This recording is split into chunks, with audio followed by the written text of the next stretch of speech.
यह कहानी है दो सहेलियों रश्मि और सोनिया की। रश्मि की मां नीलम कपड़े प्रेस करने का काम किया करती थी। वहीं उसके पापा भी बहुत ज़्यादा बीमार रहा करते थे।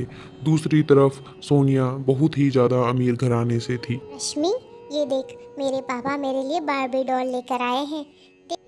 वाह, ये तो कितनी सुंदर है। क्या मैं इससे खेल सकती हूँ? हाँ हाँ रश्मि, क्यों नहीं। लेकिन तू मेरी गुड़िया से खेल और मुझे अपनी वाली गुड़िया दे दे। मुझे तेरी वाली गुड़िया बहुत पसंद है। क्या तू मुझे अपनी गुड़िया खेलने के लिए देगी? हाँ सोनिया, ये ले, मेरी गुड़िया से खेल और तू मुझे अपनी गुड़िया दे दे। रश्मि और सोनिया दोनों ने अपनी गुड़िया अदला बदली कर दी थी। रश्मि की मां ने रश्मि के लिए वो गुड़िया पुराने कपड़ों और बेकार सामान से बनाई थी, जबकि सोनिया को वो गुड़िया बहुत ही ज़्यादा पसंद थी। रश्मि उसी गुड़िया से खेलती थी। सोनिया को भी रश्मि के साथ खेलना बहुत ही ज़्यादा पसंद था। लेकिन ये बात सोनिया की माँ प्रिया को बिल्कुल पसंद नहीं थी। वह रश्मि को बिल्कुल पसंद नहीं करती थी, क्योंकि रश्मि गरीब प्रेस वाली की बेटी थी। सोनिया, मैंने तुमसे कितनी बार कहा है तुम यहाँ नीचे मत आया करो। चलो घर में चलो। कितनी बार समझा दिया है यहाँ मत आया करो। मम्मी, मैं अपनी गुड़िया रश्मि को दिखाने के लिए आई थी। और ये गुड़िया, ये तुम्हारे हाथ में किसकी गुड़िया है ये इतनी गंदी सी? और अपनी गुड़िया तुमने रश्मि को क्यों दी? इसको हाथ से नीचे फेंको। रुको, तुम ऐसे नहीं मानोगी। ये लो। मम्मी, आपने रश्मि की गुड़िया क्यों फेंकी? वो तो कितनी अच्छी है। मुझे पता है ऐसे बच्चे बहुत चालाक होते हैं। रुक रश्मि, मैं तेरी शिकायत अभी तेरी माँ से बताती हूँ। नीलम, ओ नीलम, इधर आ जल्दी। तू हमारी कॉलोनी में कपड़े प्रेस करती है तो इसका मतलब ये नहीं है कि तेरी बच्ची जो मन में आए वो करेगी। अपनी बेटी को समझा कर रख। मेरी बेटी से ज़रा दूर ही रहे, नहीं तो मैं तेरा यहाँ आना जाना बंद करवा दूंगी। फिर अपनी दुकान कहीं और ही लगाना तू। और हाँ, ये मेरी आखिरी चेतावनी समझना। नहीं नहीं प्रिया दीदी, मैं आगे से ध्यान रखूंगी। मैं आपको शिकायत का मौका नहीं दूंगी। आज से रश्मि सोनिया के साथ नहीं खेलेगी। रश्मि, चल चुपचाप मेरे साथ वहाँ दुकान पर बैठ। कोई ज़रूरत नहीं है वहाँ जाने की, समझी? और प्रिया भी सोनिया को खींचकर अपने साथ घर में ले जाती है। वहीं रश्मि भी दुकान में बैठी बैठी रोने लगती है। माँ, मुझे सोनिया के साथ खेलना है, लेकिन उसकी मम्मी मुझे सोनिया के साथ खेलने ही नहीं देती है।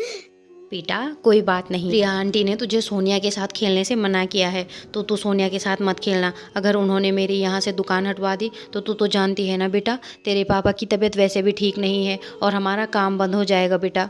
ठीक है माँ, मैं आज से सोनिया के साथ नहीं खेलूंगी। अपनी माँ के कहने से रश्मि ने सोनिया के साथ खेलना बिल्कुल बंद कर दिया। एक दो बार सोनिया रश्मि के साथ खेलने के लिए आई थी, लेकिन रश्मि ने उसे खेलने से मना कर दिया। रश्मि, तू मेरे साथ क्यों नहीं खेल रही है?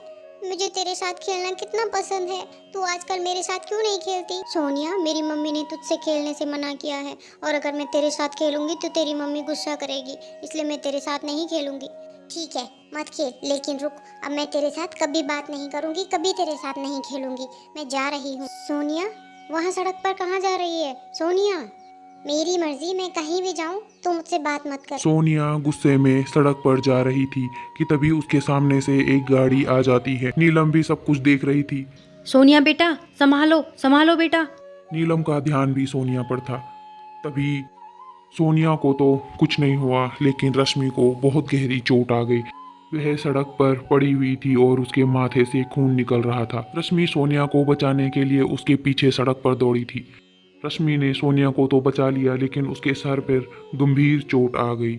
कॉलोनी के सारे लोग वहां पर इकट्ठा हो जाते हैं। शोर सुनकर प्रिया भी वहां पर आ जाती है। प्रिया, सोनिया की किस्मत अच्छी है जो नीलम की बेटी रश्मि ने अपनी जान की परवाह नहीं की और उसे बचा लिया। मैंने तो अच्छे से देखा, उसने सड़क पर भागते हुए तेरी बेटी को बचाया है। वो किसी फरिश्ते से कम नहीं है तेरी बेटी के लिए। रश्मि बेटी, तू ठीक तो है ना? क्या हो गया ये? चल मैं तुझे अभी हॉस्पिटल लेके जाती हूँ। नीलम, तुम चिंता मत करो, मैं तुम्हारे साथ हॉस्पिटल चलती हूँ। सोनिया बेटा, तुम घर पर जाओ और नीचे मत आना। फिर प्रिया और नीलम रश्मि को लेकर हॉस्पिटल पहुंचते हैं, जहां डॉक्टर रश्मि की जांच करते हैं और उसकी मरहम पट्टी करते हैं। रश्मि के सर से खून तो बहुत बहा था, लेकिन उसे ज़्यादा गंभीर चोट नहीं आई। डॉक्टर ने उसे कुछ ही दिनों में घर जाने की सलाह दे दी। हॉस्पिटल से घर आते ही प्रिया ने रश्मि के लिए उसकी ज़रूरत का सारा सामान उसके घर पर भिजवाया, और कुछ ही दिनों बाद रश्मि बिल्कुल ठीक हो गई। और फिर प्रिया रश्मि को अपने फ्लैट में बुलाती है। प्रिया दीदी, आपने हमें बुलाया? हाँ नीलम, आओ आओ। सोनिया बेटा, जो मैंने गिफ्ट रश्मि के लिए मंगाया है वो लेकर आओ, जाओ जल्दी से। ठीक है मम्मी। सोनिया रश्मि के लिए वैसी ही बार्बी डॉल लेकर बाहर आती है। रश्मि बेटा, ये लो, ये डॉल मैंने तुम्हारे लिए मंगाई है, तुम्हें पसंद है ना? ले लो, लो। और रश्मि बेटा, अब मैं तुम पर कभी गुस्सा नहीं करूँगी। नीलम, अगर मेरी बातों से तुम्हें कभी बुरा लगा हो तो आई एम सॉरी, मैंने कुछ ज़्यादा ही बोल दिया था। अरे नहीं नहीं प्रिया दीदी, ये आप कैसी बातें कर रही हैं? मुझे आपकी किसी भी बात का बुरा नहीं लगा, और वैसे भी आपने मेरी रश्मि के चेहरे पर मुस्कान ला दी है, तो इससे बड़ी बात मेरे लिए और कुछ हो ही नहीं सकती है। वाह बार्बी डॉल। माँ ये देखो मेरी बार्बी डॉल कितनी सुंदर है ना माँ। मम्मी मैं ना नीचे गार्डन एरिया में रश्मि के साथ खेल सकती हूँ? हाँ हाँ बेटा, क्यों नहीं, लेकिन टाइम से आ जाना, ज़्यादा धूप में मत रहना। चल रश्मि, हम दोनों गार्डन एरिया में जाकर अपनी अपनी डॉल्स के साथ खेलेंगी। आज रश्मि वह डॉल पाकर बहुत खुश थी। दोनों बच्चियों के पास अपनी अपनी बार्बी डॉल्स थी, जो कि उन दोनों के चेहरे की मुस्कान बन गई। आज ना कोई अमीर था और ना ही कोई गरीब।